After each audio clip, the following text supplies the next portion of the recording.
everyone, and welcome to our podcast. I'm Sabiha Rahman. And I am Walter Ruby. I am an American Muslim. And I am an American Jew. And we refuse to be enemies. Since the outbreak of the war in Gaza, relationships between Muslims and Jews in America have fallen apart, for the most part. As American Jews, Muslims, and allies, we must not allow the conflict in Palestine and Israel to irreparably tear apart our alliance here at home in America, as it is unfortunately now threatening to do.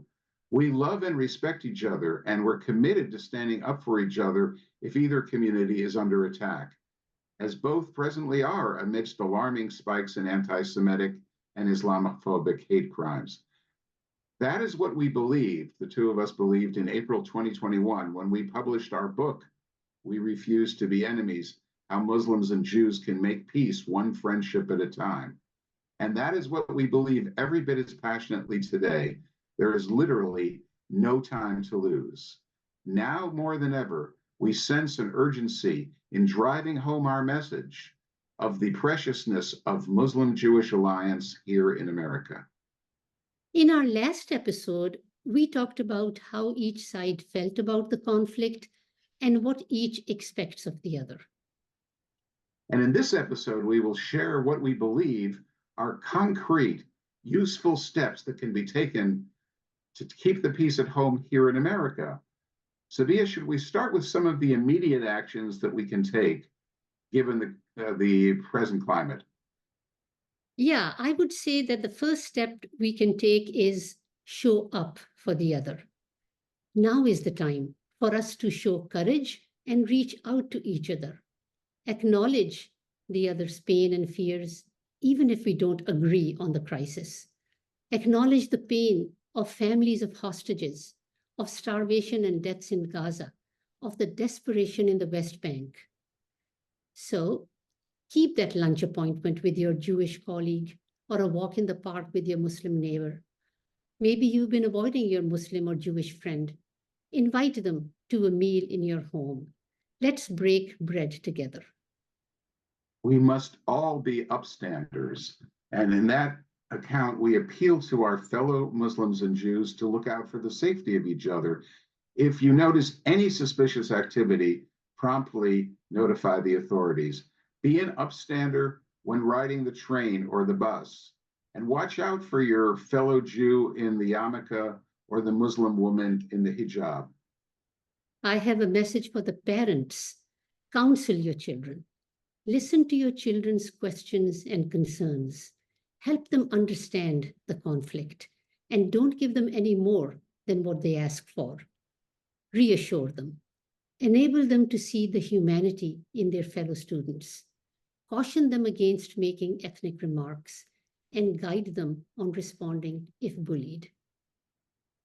And let's raise awareness in both communities about our commonalities. Let's remind each other of the commonalities that we have, our shared patriarchs, matriarchs, and prophets, our shared values, prayers, dietary laws, circumcision, tzedakah and tzedakah, and the four principles and values that unite us: the sanctity of life, welcoming the stranger, tikkun olam and islah, and standing up for one another. True. I would add that we raise awareness about our shared history and focus on those moments in history that unified us. For example, when in the 7th century, Caliph Umar freed Jerusalem from the Byzantine rule and invited 70 Jewish families from Tiberias to settle in Jerusalem. Until then, Jews had long been banned from Jerusalem and its environs. Most people may not know this. Talk about World War II. Muslims were rescuers of Jews in Albania, Morocco, Turkey, Iran, Kosovo, Sarajevo, Tangier, and Paris. There is a more recent example. During the Trump presidency, when Islamophobia and anti-Semitism raised its head, Jews and Muslims stood by each other. Together, we helped avert an existential threat to both communities. And a word of caution: let's refrain from labeling one another or labeling the actions of the other with loaded terms like terrorism, genocide, anti Semitism. It only drives us further apart. We can settle for less incendiary terms and still get our message across. Walter, you know what has worked? Small prayer groups. Because what it does is evoke empathy. I am part of a Torah Quran study group. We've been meeting since 2020, and despite the crisis, we have not missed a meeting.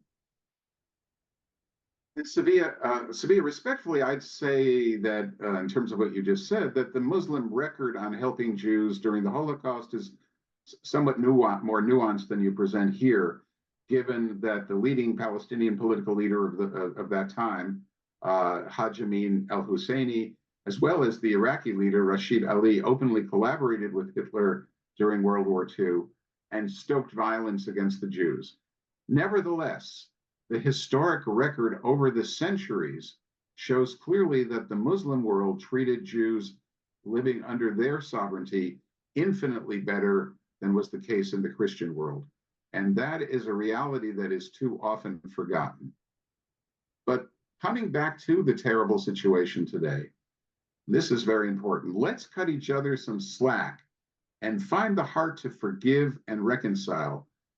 Look, despite what the two of us have been saying, articulated in our previous episode about what Muslims want to hear from Jews, what Jews want to hear from Muslims, the fact of the matter is, and again, about the present war and the overall situation in Israel and Palestine, we have to understand that many in the other community, including folks that have been involved in Muslim-Jewish relations for years, and we hope and expect will be involved with us going forward as allies, many of them simply are not able to meet each other's needs at present. So what do I mean by that?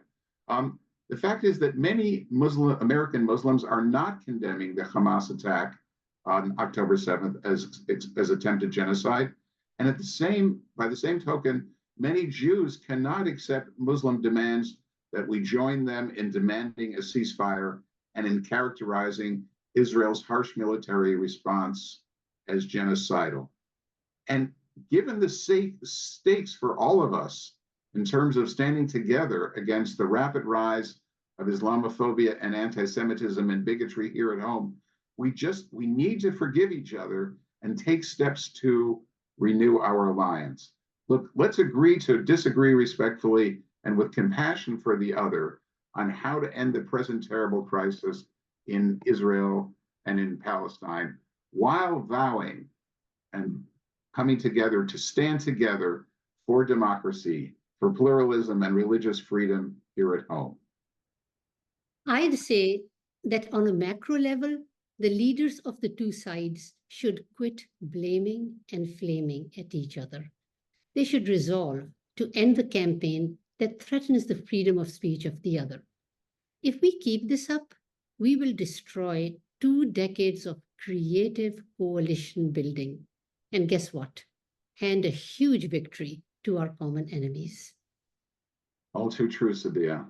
And there are specific actions that we can take right now to stand up for each other, including when attacks on the other come from one of our respective sides against the other. Let me give you an example. Jamaat, the Muslim Jewish group that I serve as president, it's a Washington area interfaith Muslim Jewish and allies body. I serve as president. We have been doing, I think, important work in this field since the beginning of the war. For example, since last November, Jamaat has been calling insistently on Montgomery County, Maryland Executive Mark Elrich and members of the county council to condemn anti-Muslim hate speech and explicit threats of violence that were directed against peaceful, predominantly Muslim demonstrators on November 5th, 2023, by a small group of Israeli American counter-protesters who behaved in a very abusive and threatening way toward the peaceful demonstrators. And despite our calls on Elrich and the county council to address the issue, they still have not done so. But thanks to our efforts, the semi-official Montgomery County Committee on Hate Violence did denounce what occurred on November 7th and called on Elrich to do so as well. While the city council of Rockville, the largest city in the county and happens to be the center of the Jewish community for many, many years, Rockville responded to what happened on November 5th by amending a resolution they were about to pass fighting anti-Semitism to include, quote, anti-Muslim, anti-Arab, and anti-Palestinian bigotry. So they condemned both anti-Semitism and the other forms of bigotry, which would probably not have happened if we hadn't raised the issue. True, Walter, that was profound. I wish more people knew about it. Did you write about it as in an op-ed? Well, Sabia, we tried, but we were unable to get it published in either the Washington Post, the Washington Jewish Week, or even the local Montgomery County media. On some level, apparently, it appeared that the story made the media uncomfortable. Nevertheless, it's overall, I think it's been noteworthy that while Jamaat, again, Jews, Muslims, and allies acting together, we were able to take these steps vis-a-vis Montgomery County, while not without agreeing internally on the issue of the ceasefire in Gaza. So given the differences between us on the Israel-Gaza war, we decided to focus instead over the last few months on waging, instead of focusing on waging mutually lacerating battles over who is committing genocide 6,000 miles away, as so many of our fellow Muslims and Jews are doing nowadays, we emphasized instead Muslims and Jews and allies standing together forcefully and consequentially to fight bigotry against the other. Bravo. Thank you. Thanks. And the other, I just want to say one other thing. Some of the above steps are action items we can take immediately. But even after the war is over, which I pray will happen very soon, the work of keeping our faith communities together will continue more so than ever before. We will share with you some of those lessons learned in our decades-long engagement with our respective faith communities. So, Sabia, do you want to talk about some of the lessons you and I feel we've learned in terms of the work we've done together in this field? Yeah, thanks. There's one thing I cannot stress enough, and that is that we are Americans first. While the Israeli-Palestinian issue matters greatly, we live here in America, not 6,000 miles away in Israel, Palestine. Our two faith communities are threatened unless we unite to help save democracy and pluralism. Another very important thing that we need to do is we need to allow others to speak up, folks from the other side, whether we agree with them or not. They still have the right to speak up. And I will say that many in the Jewish community, including myself, have been made very uncomfortable by some of the remarks that Representatives Ilhan Omar and Rashida Tlaib have made about Israel and American Jewry. Many of which feel to some of us as insensitive and borderline anti-Semitic. Nevertheless, the two Muslim congresswomen that we're discussing were elected or have been repeatedly elected by their constituents in Michigan and Minnesota, and therefore they have as much right to advocate for Palestine in the halls of Congress as Jewish members like Senator Chuck Schumer or Jackie Rosen or Representative Josh Gottheimer or Adam Schiff have the Jewish members who have the right to speak up for Israel. Both sides must allow for full freedom of speech, whether in the halls of Congress, on campuses, and elsewhere in society, while making all efforts to keep discourse within the boundaries of truth, respectful dissent, and nonviolence. And I would add that we need to be cautious about labeling one another as anti-Semitic or Islamophobic. We acknowledge the sensitivities of both communities, but Criticizing Israeli policies and political leaders is just that, a criticism of policies and policymakers. It is not a declaration against Jews. Likewise, being critical of the leaders or policies conducted by a Muslim country does not translate into Islamophobia. Yet, we need to be keenly aware of the heightened sensitivities on the other side so that our critical statements are not construed as anti Semitic or Islamophobic, particularly if it was not meant to be as such. And very important, we cannot allow the Israel-Palestine issue to be weaponized in ways that drive our communities apart. And for several years now, some key organizations within the organized Jewish community have sought to delegitimize free speech on Israel-Palestine, such as efforts to limit the right to advocate on behalf of BDS, and ramped up efforts to mandate the International Holocaust Remembrance Alliance, IHRA, definition of anti-Semitism as the supposed gold standard to be adopted, that should be adopted by federal, state, and local governments. And many of them have, at the behest of the organized Jewish community, done just that. The problem is that the IHRA definition is deeply flawed in that it includes examples of certain expressions, for example, quote, certain expressions of animus toward the Jewish state of Israel that may at times cross the line into anti-Semitism, including applying double standards by requiring of Israel a behavior not expected or demanded of any other democratic nation. Unmentioned in this equation is the indisputable reality that Israel, unlike every other democratic nation, has been occupying another people for the past 57 years, denying them a wide array of human rights, as well as the right to self-determination. So this entire effort to equate criticism of Israel to anti-Semitism, and therefore this entire effort has served to equate criticism of Israel to anti-Semitism, and therefore it limits legitimate criticism of repressive Israel government actions toward Palestinians. Both Muslims and Christians with whom I've spoken and with whom I've worked on interfaith relations over the years and are wonderful people with whom I've spoken about this, have informed me that they often feel intimidated to criticize Israeli policies for fear of being anti-Semitic, being labeled as anti-Semitic.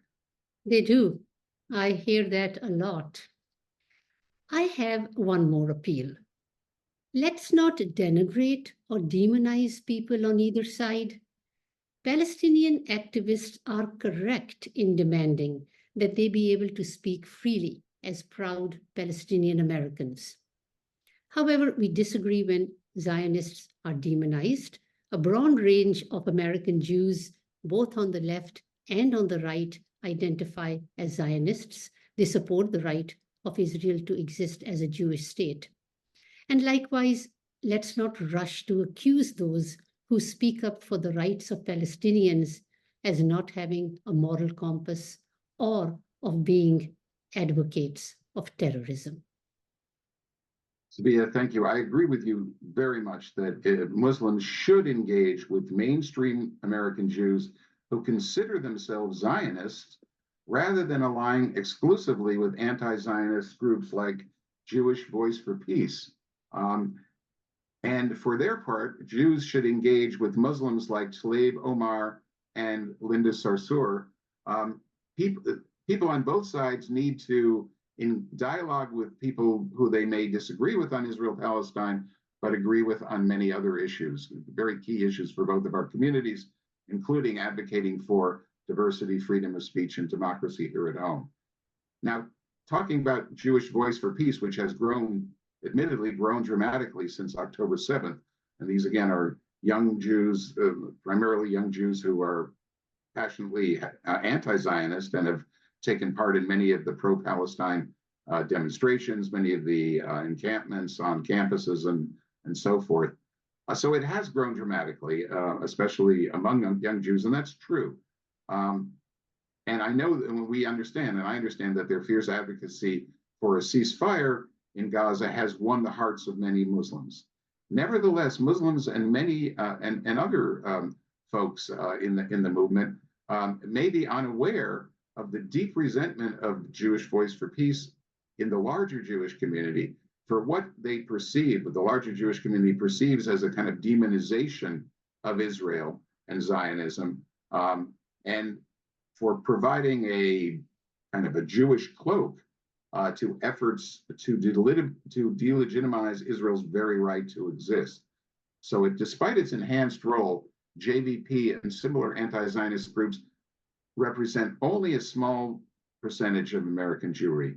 And Muslims who wish to dialogue productively with the mainstream Jewish community undercut that effort by building strong alliances exclusively with the likes of JVP. But at the same time, Jews need to show an increased willingness to dialogue with mainstream organizations within the American Muslim community. For example, one of the most important is the Council for American Islamic Relations, or CARE. While CARE is perceived in the Jewish community as having a strong anti-Israel stance, it also happens to be the Muslim community's preeminent defense organization tasked with fighting anti-Muslim hate crimes, very much along the line of the Anti-Defamation League in the Jewish community. And at a time when both communities are dealing with shocking rises in hate crimes and bigotry directed against each of them, they should be standing together in fighting these tendencies.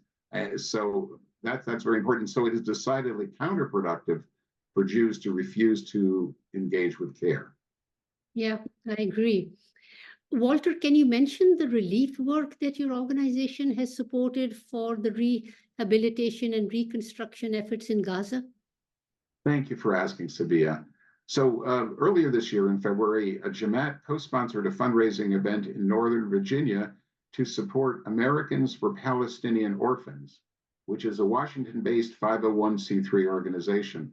Nearly 100 people, including Palestinians, Muslims, and Jews, came together to build awareness of the orphans' plight and to raise money for child-sized wheelchairs and crutches to be delivered as soon as the fighting ends.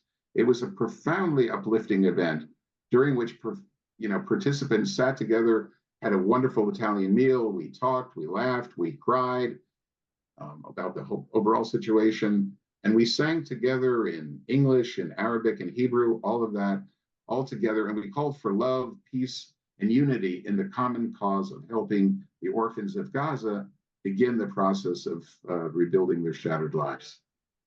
That is beautiful. Well, thanks. I believe, and I believe that supporting this and other initiatives, similar initiatives, such as a fundraising drive that is presently underway by the Palestinian American Medical Association, PAMA, to send desperately needed medical equipment and dispatch medical personnel there to operate on the sick and wounded. Very important to support them. Or people can support an emergency fundraising drive by Project Rosanna, an initiative to strengthen healthcare in the Holy Land, in which I've been involved for many years, to help give both. So in the case of the Project Rosanna drive, to give support to both Palestinian and Israeli hospitals in the present crisis, to give them the ability to an increased capacity to save lives during the present really, really difficult situation that all the hospitals over there are dealing with.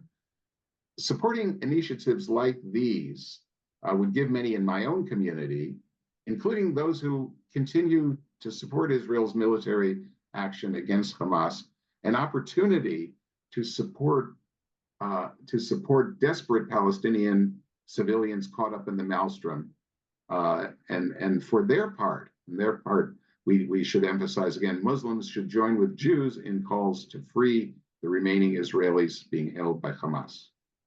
For sure. There is so much we can disagree on in this war, but let's come together to do what we can to help desperate civilians on both sides.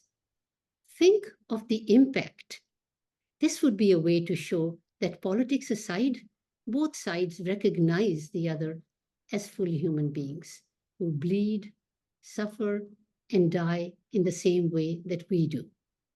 We must step forward together to do all we can to protect the innocent.